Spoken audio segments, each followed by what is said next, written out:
हिंदी में यूपीएससी की तैयारी से संबंधित प्रोग्राम्स को देखने के लिए सब्सक्राइब करें स्टडी IQ IAS हिंदी। तो जब हम तुलसीदास की बात करते हैं तो तुलसीदास की भक्ति में जो सबसे स्पेशल बात है वो क्या है? तुलसीदास की भक्ति। और तुलसीदास की भक्ति में जो सबसे स्पेशल बात है वो उनकी समन्वयकारी जो पद्धति है, जहां पे वो हर दिशा और हर दशा में लोक मंगल का ध्यान रखते हैं। क्यों? क्योंकि तुलसीदास के जो काव्य में आलंबन है, यानी कि श्री राम, यानी कि मर्यादा पुरुषोत्तम श्री राम, वो हमेशा से उनके द्वारा आपको वो कार्य होते दिखेंगे जो दरअसल लोक मंगल के लिए हितकारी माने जाते हैं। तो तुलसीदास की भक्ति का जो सबसे स्पेशल पक्ष है उनका लोक मंगलकारी पक्ष है। उस पर हम लोग थोड़ा सा बात करते चलेंगे, कहां कहां पे हमको देखने को मिलता है। ठीक है, कहां कहां पे हमें देखने को मिलता है। तो पहली बात तो क्या कि तुलसीदास की भक्ति भावना का लोक मंगलकारी पक्ष,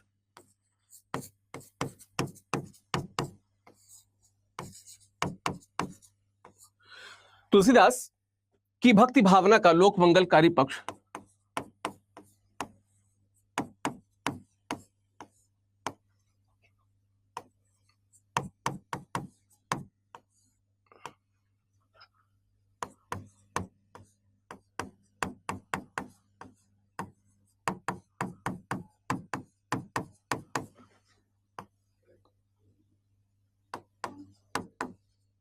ठीक है, तुलसीदास की भक्ति भावना का लोक मंगलकारी पक्ष,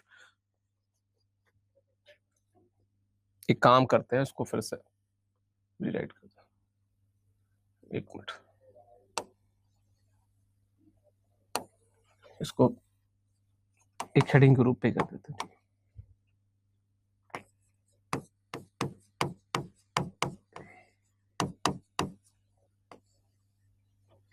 इसको हेडिंग के रूप में कर देता हूं प्रॉपर।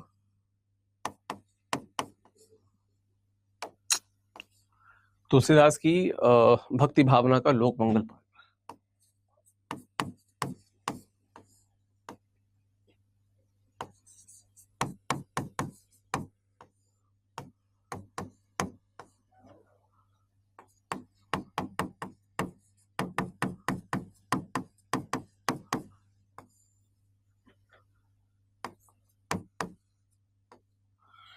तुलसीदास की भक्ति का लोक मंगलकारी पक्ष, हम लोग इस पे थोड़ा सा बात करेंगे। इसको मैंने हेडिंग इसलिए बना दिया ताकि सीधे सीधे इस पे प्रश्न आ जाता है, तो इसलिए हमने इसको एक हेडिंग ही बना दी यहां पे। ठीक है,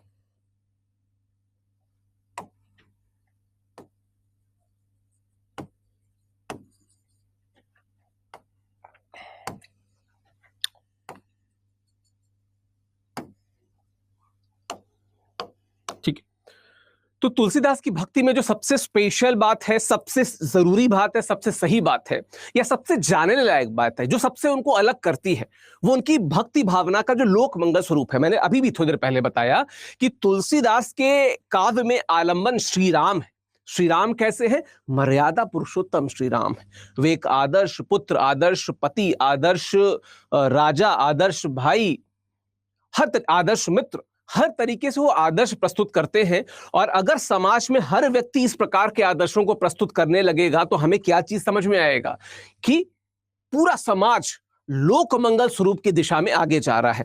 उसी लोक मंगल भावना को स्थापित करते हैं कौन? तुलसीदास। ठीक है, थोड़ा सा हम लिखते जाएंगे और समझते भी जाएंगे। जैसे हम जब आलंबन के बारे में बात कर रहे हैं तो श्री राम के बारे में बात कर रहे हैं, श्री राम के बारे में बात कर रहे हैं तो श्री राम कैसे? मर्यादा पुरुषोत्तम श्री राम है। व्यक्ति केंद्रित नहीं, लोक केंद्रित श्री राम है, जो हर जगह पे इस बात का ध्यान रखते हैं कि समाज में जो मूल भावना जा रही है वो किस प्रकार से जा रही है। ठीक है, चलो, क्या है कि तुलसीदास की सगुण भक्ति के आलंबन राम है।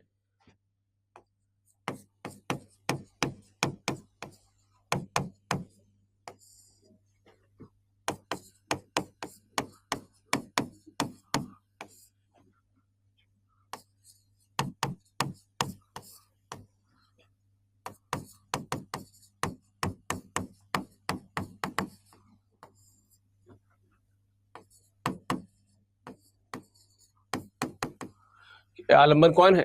राम है। राम मर्यादा पुरुषोत्तम है।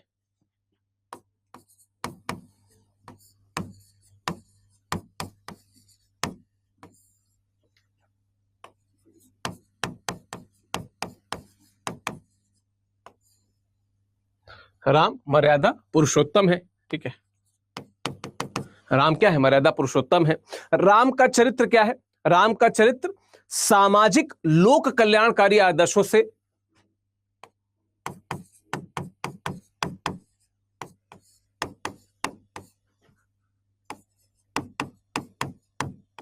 श्री राम का चरित्र सामाजिक लोक कल्याणकारी आदर्शों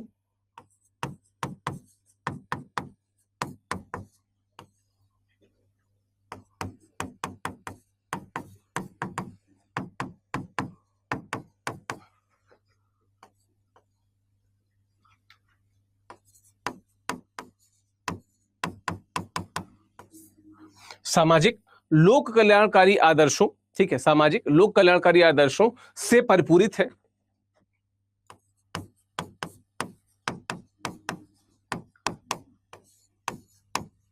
से क्या है? परिपूर्ण है ना?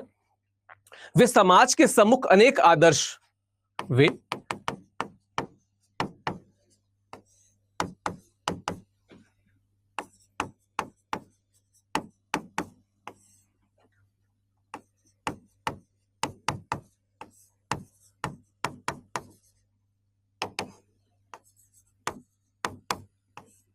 वे समाज के सम्मुख अनेक आदर्श लेकर अवतरित हुए हैं।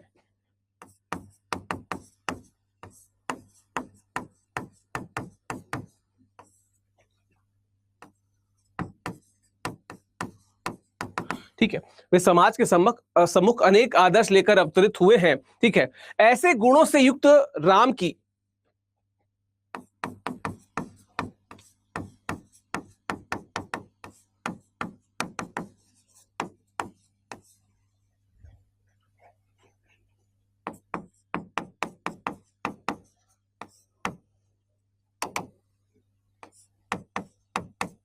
ठीक है, ऐसे गुणों से युक्त श्री राम की भक्ति करने वाले तुलसी की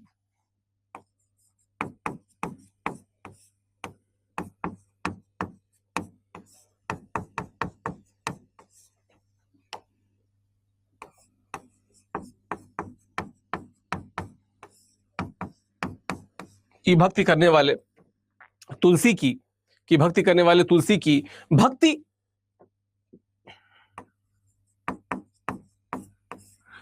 की भक्ति क्या है? व्यक्ति कल्याण पर नहीं वरन लोक कल्याण पर केंद्रित है। कि भक्ति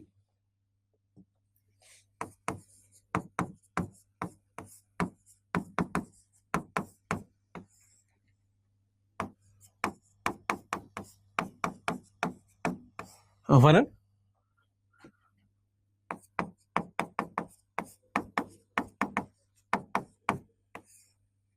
लोक कल्याण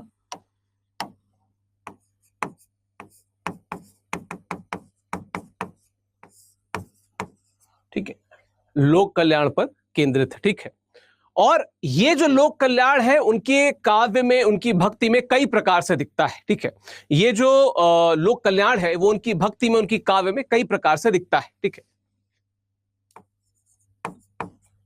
इस लोक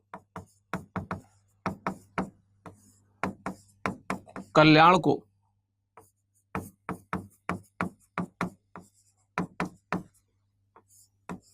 तुलसीदास ने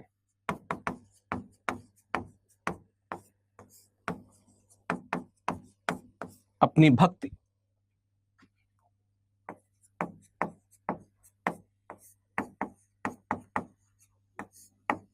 अपने काव्य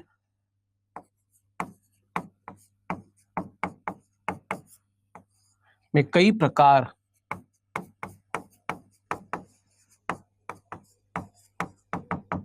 से साधा है। कई प्रकार से साधा है। किसने साधा है? तुलसीदास ने कई प्रकार से साधा है अपनी भक्ति में। कैसे साधा है एक एक करके हम थोड़ा देखते चलते हैं। ठीक है, जो सबसे पहली बात है इसमें समझनी है, थोड़ा थोड़ा सा हम उसको समझते चलते हैं, फिर उसके आगे बढ़ते जाएंगे। जो सबसे पहली और इंपॉर्टेंट बात है, थोड़ा सा हम इसको हेडिंग डाल देते हैं, फिर उसके आगे हम समझाता जाऊंगा। ठीक है, जो पहली बात है,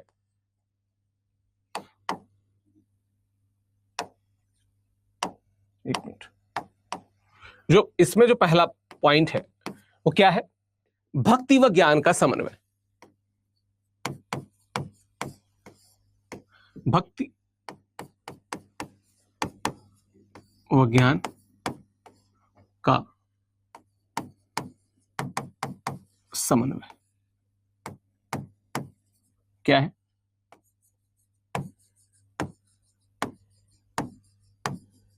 भक्ति व ज्ञान का समन्वय क्या है, इसको थोड़ा सा समझ लेते हैं। तुलसीदास इस बात पे जोर देते हैं कि भक्ति आवश्यक है, लेकिन इस भक्ति के लिए ज्ञान का होना भी और यथोचित ज्ञान का होना भी आवश्यक है। ठीक है, जब भी हम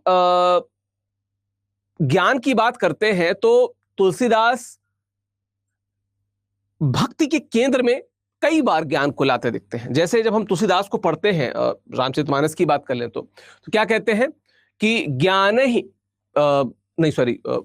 प्रभु ही विशेष प्यारा।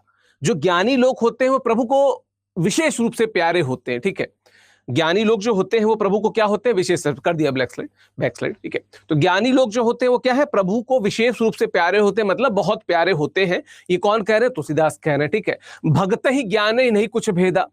भक्तों में और ज्ञानियों में कोई भेद नहीं है। मतलब जो भक्त है उसके पास ज्ञान है, जो ज्ञान है उसके ज्ञानी है उसके पास भक्त है। ठीक है, और क्या है, मतलब एक और बात है कि जब वो कहते हैं ना कि सोहन राम प्रेम बिन ज्ञानु। ठीक है, तो बिना ज्ञान के राम से प्रेम और राम का प्रेम आपको नहीं मिल पाएगा। ये तुलसीदास कह रहे हैं। तो इसका मतलब क्या है कि जहां पे भी भक्ति में ज्ञान को समाहित किया जा रहा है और ज्ञान में भक्ति को समाहित किया जा रहा है, वहां पे इस बात को इंश्योर किया जा रहा है कि ज्ञान के पे आधारित जो भक्ति है और भक्ति पे आधारित जो ज्ञान है, ये कहीं ना कहीं समाज को एक सही दिशा में आगे लेके जा रहा है। और ये लोक मंगल का एक प्रमुख स्वरूप है जिसको सबसे पहले वो बात करते हैं। ठीक है, जिसकी सबसे पहले वो बात करते हैं। तो चलो इस पर भी लिखते चलते हैं। क्या क्या है बिंदु कि तुलसीदास केवल भावना पे आधारित भक्ति को, ठीक है,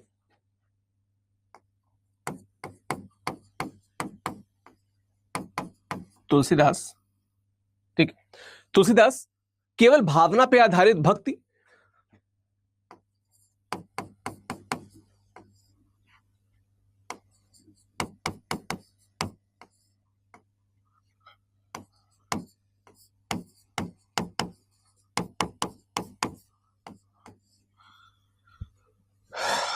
आधारित, केवल भावना पे आधारित भक्ति को लोक कल्याणकारी नहीं मानते।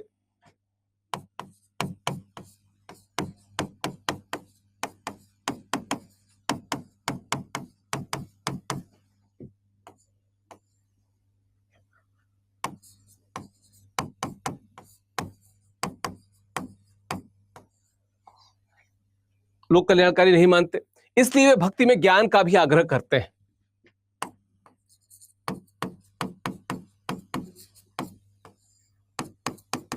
इसलिए वे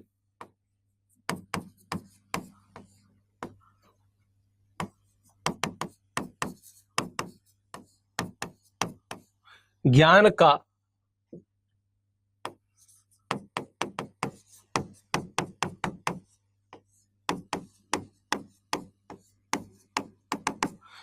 भी क्या करते हैं, आग्रह करते हैं। क्या कहते हैं? वे कहते हैं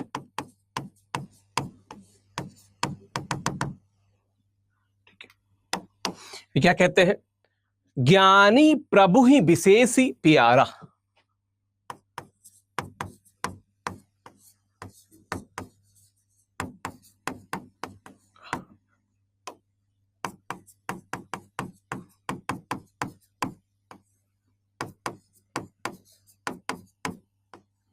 ठीक है, ज्ञानी प्रभु ही विशेषी प्यारा। ठीक है, या इसी में वो क्या लिखते हैं,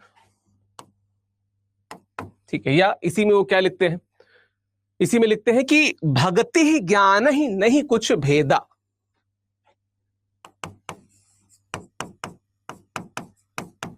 भगत ही ज्ञान ही, ठीक है, क्या है, भगत ही ज्ञान ही नहीं कुछ भेदा।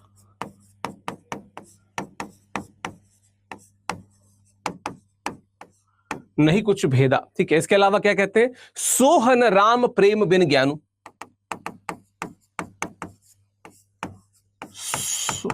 सोहन राम प्रेम, ठीक है, ठीक है, सोहन राम प्रेम बिन ज्ञानो। तो इन सभी जो हमको पंक्तियां दिख रही, इन पंक्तियों में एक चीज क्लियर होकर दिख रहा है क्या, कि तुलसीदास की जो भक्ति भावना है, ठीक है, तुलसीदास की जो भक्ति भावना है उसमें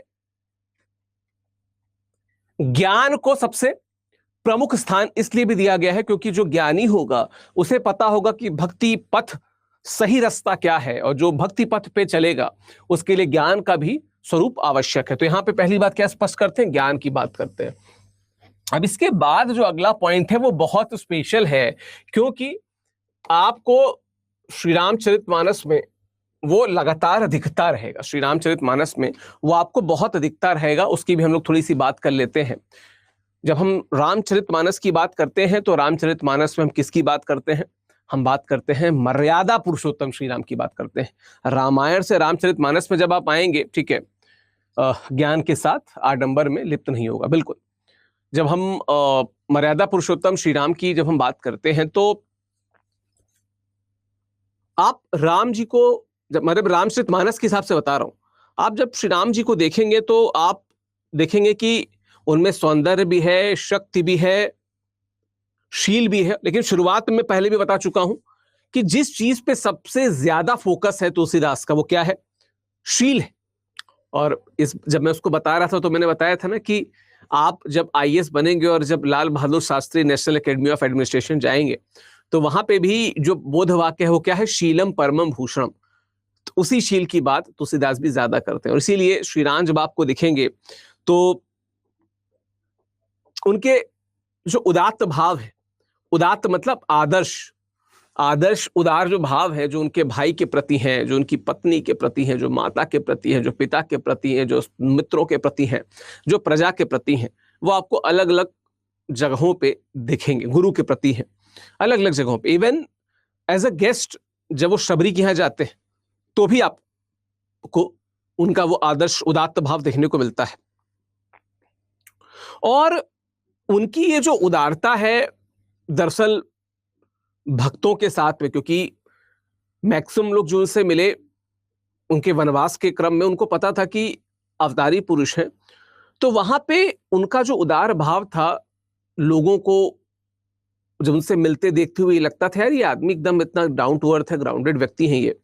तो वो जो श्रद्धा और भक्ति पैदा होती है श्री राम के प्रति बाकी लोगों में, वो भक्तों में भी एक शील गुण का निवेश करती है। और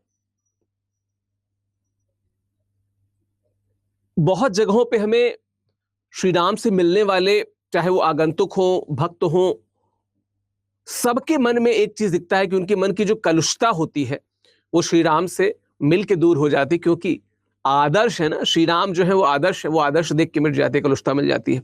इवन जब आप देखो जब एक बहुत अच्छा प्रसंग है, जब श्री राम का राज्याभिषेक होना हो की तैयारी हो रही है, और अभी जो जो वचन कैकेयी ने दशरथ से मांगे तभी नहीं मांगे, लेकिन श्री राम के अभिषेक की तैयारी हो रही है और उसी समय मंथरा उनको उकसाती है। तो उससे पहले का एक प्रसंग है कि जब श्री राम, चूंकि सभी भाइयों में बड़े थे और बहुत ज्यादा बड़ाई छुटाई नहीं थी उन लोगों में, छुटाई बड़ाई नहीं थी, सॉरी, तो श्री राम वहां पे मनोमन इस बात को लेके थोड़े से चिंतित हैं, आशंकित हैं कि हम सभी भाई लगभग एक साथ ही जन्मे, एक ही साथ ही पढ़े, एक ही प्रकार की शिक्षा पाई और सब योग्य है, तो मुझे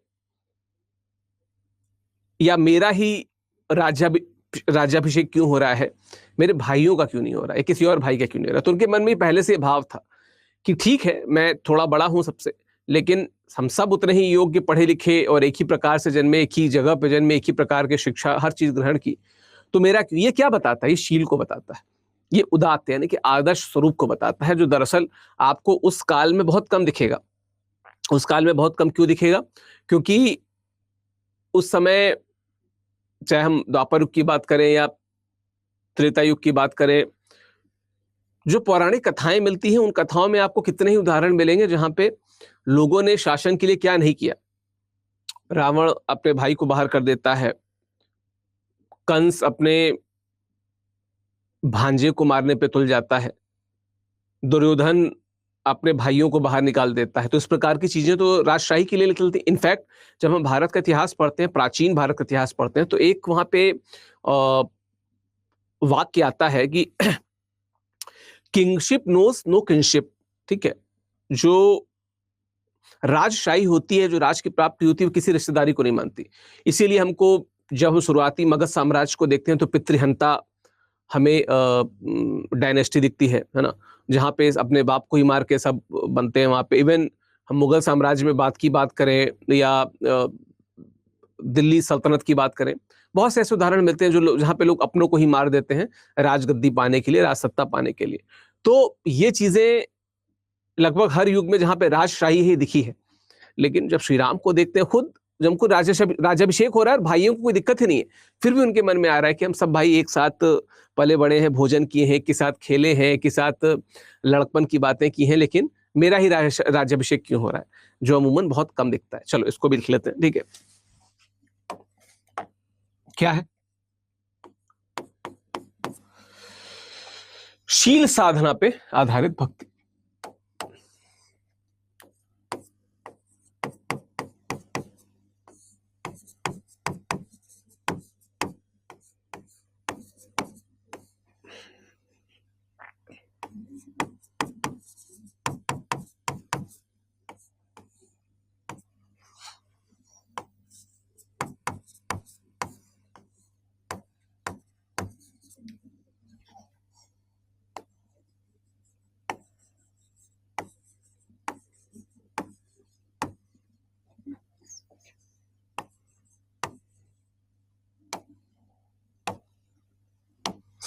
शील साधना पे आधारित भक्ति क्या है? तुलसी के राम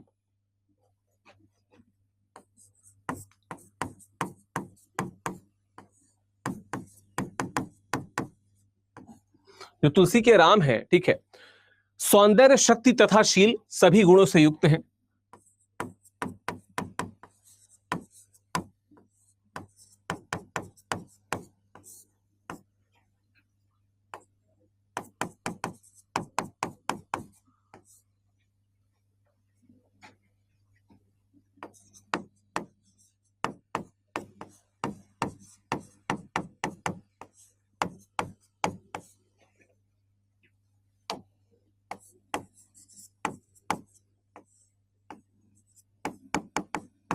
सभी गुणों से युक्त है, ठीक है, किंतु उनके उदात्त चरित्र में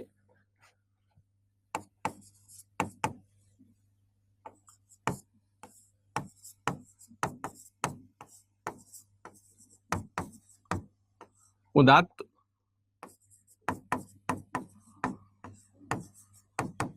किंतु उनके उदात्त चरित्र में शील गुण का में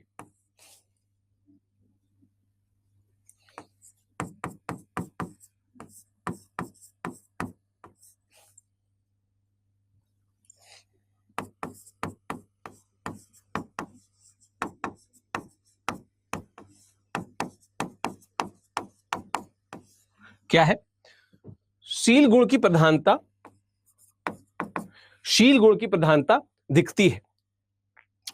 श्री राम के अभिषेक की जब तैयारी हो रही होती है, ठीक है, एक इसमें जो कहानी मैंने बताई कि राम के अभिषेक की तैयारी हो रही है,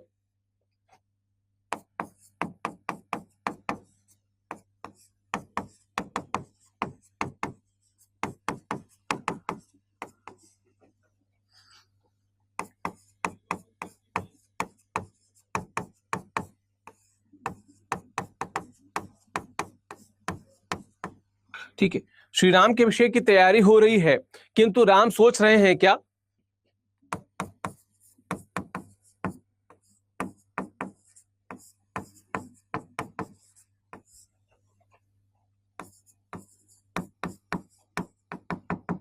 क्या सोच रहे हैं श्री राम? राम सोच रहे हैं कि जन्मे एक संग सब भाई, जन्मे एक संग सब भाई, ठीक है, भोजन शयन केली लड़काई,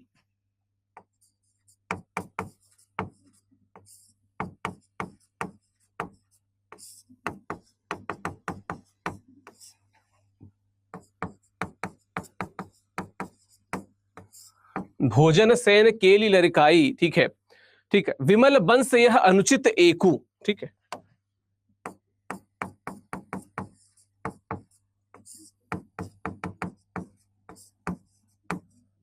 यह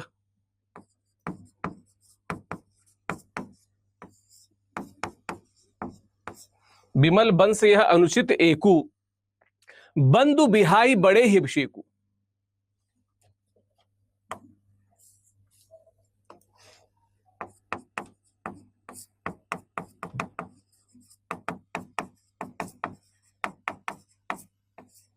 क्या है? बंधु बिहाई, सॉरी मैं क्या कह दूं, बियाही नहीं,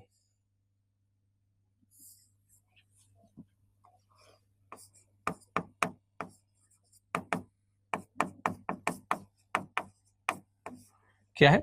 बंधु बिहाई, ठीक है, बड़े ही अभिषेकू। क्यों? जो बड़े ही हैं उन्हीं का अभिषेक हो रहा है। जब हम सब एक बराबर हैं तो ऐसा क्यों हो रहा है? मतलब अपने भाइयों को भी इक्वालिटी की ये बात कर रहे हैं, ठीक है। अपने भाइयों के लिए भी किसकी बात कर रही है? इक्वालिटी की बात कर रहे हैं, ठीक है। तो जब हम इसको थोड़ा सा और एक्सप्लोर करते हैं तो क्या पाते हैं कि राम के जो शील युक्त कर्म है, राम के शील युक्त कर्मों की उदात्तता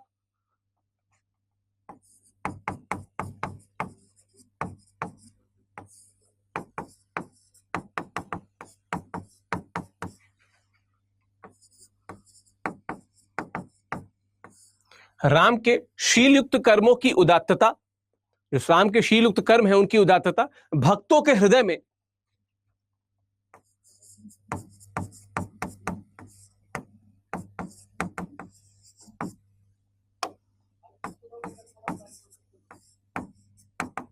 क्या है?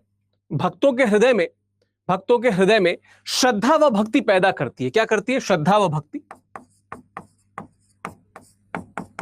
क्या करती है? श्रद्धा व भक्ति।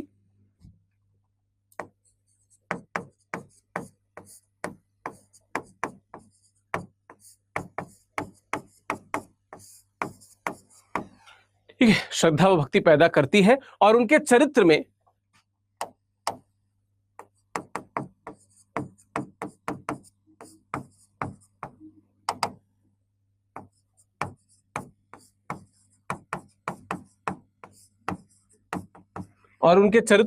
क्या होने लगता है? शील गुण का समावेश होने लगता है।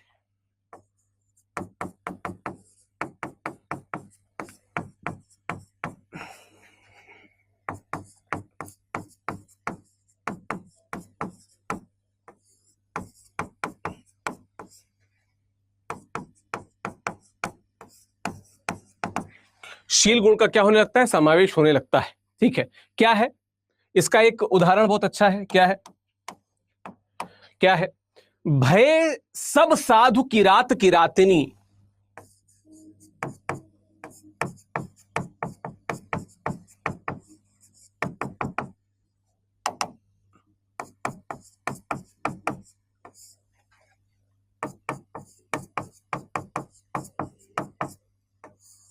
भय सब साधु किरात किरातिनी, राम दरस मिट गई कलुषाई।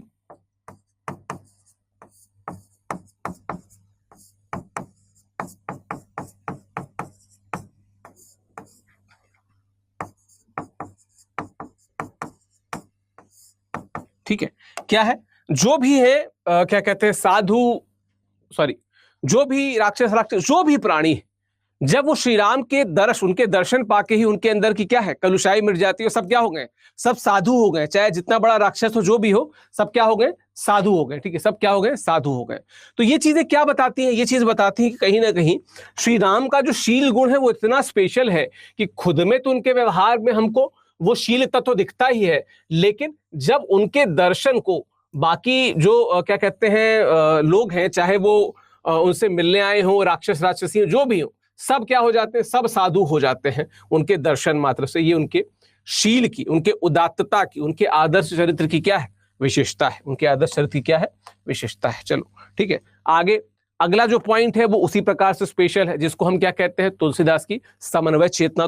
हिंदी में यूपीएससी की तैयारी से संबंधित प्रोग्राम्स को देखने के लिए सब्सक्राइब करें स्टडी IQ IAS हिंदी।